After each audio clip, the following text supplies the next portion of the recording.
Donc, donc on arrive à l'extrait, là, au premier extrait que je voudrais vous faire écouter, en fait. Donc en fait, c'est le groupe s'appelle soit Judge of Crime, soit Gangster Beat Control. Ils ont eu 2 noms.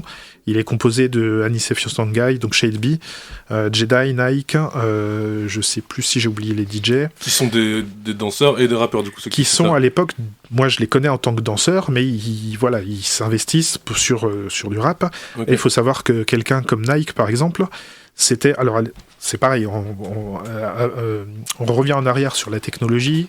On avait les Ghetto Blasters qui étaient double poste à cassette. Nike était un expert pour faire des montages en coupant, en mettant pause pour enregistrer, pour enchaîner des choses, ce genre de choses. Enfin, il y avait, c'était rudimentaire, mais il avait un don pour ça, clairement, quoi. Et nous on était des petits, on avait 4-5 ans de moins qu'eux, on regardait ça, on se disait, ouais, c'était incroyable, quoi. Ça me fait penser au reportage, au documentaire magnifique qu'il y avait eu sur DJ Mehdi, là où à l'époque, pour être un bon DJ, pour être un bon beatmaker, il fallait aussi être manuel, il fallait faire ce que tu racontes là, en fait. Ouais. Alors en fait, moi, alors j'en reviendrai peut-être plus tard, mais j'ai fait du son après pour Figure de Style, entre autres, enfin, fait des montages, faut rester modeste, mais le documentaire de DJ Mehdi, pour moi, il correspond tout à fait à toute une époque.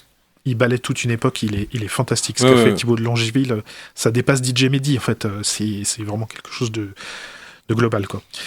Et donc, pour revenir à ce groupe, en fait, donc il y a eu une tournée qui s'appelait Nation Rap avec Sydney et je ne sais plus qui, a fait, mais en fait, l'émanation de cette tournée en province a été un disque, Nation Rap 2, dont ils ont repéré dans certaines villes de province des groupes qu'ils ont, pour lesquels ils ont fait poser sur leur premier CD, en fait.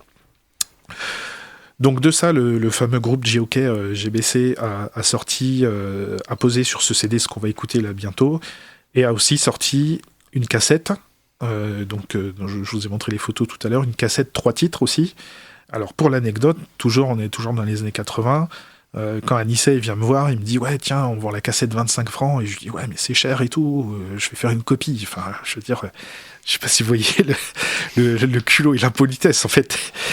Et en fait, finalement, je l'ai acheté, mais en fait, c'était vraiment la débrouille, et en plus, il me convainc, il me dit « Mais de toute façon, nous, on a la cassette qui sort du studio, donc voilà, là, tu auras la meilleure qualité, et voilà, donc du coup, voilà. » Donc le premier extrait là que je voulais vous faire écouter, c'était donc la 4e dimension par donc JOK. Ça, tu m'as dit en off que c'était peut-être le premier morceau de rap dijonnais.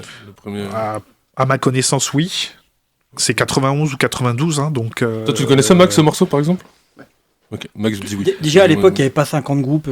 Et ceux qu'on a connus après, qui étaient, entre guillemets, plus éclatés, plus dans différents quartiers, était plus centralisé entre Fontaine-Douce, Chenauve, et en fait tout le monde était ensemble encore à cette époque-là. C'est après que ça s'est dispatché. Ok. Et ils ont sorti d'autres morceaux, ce groupe-là, ou ça a été... Il y a eu la cassette 3 titres, en fait. Voilà. Et je pense... Après, ils ont disparu un peu, Chacun fait sa vie. Anissé, on le retrouve... moi, les derniers contacts qu'on a, c'est dans les années 96-17, tout début de Figure de Style, où il fait du son avec son Atari.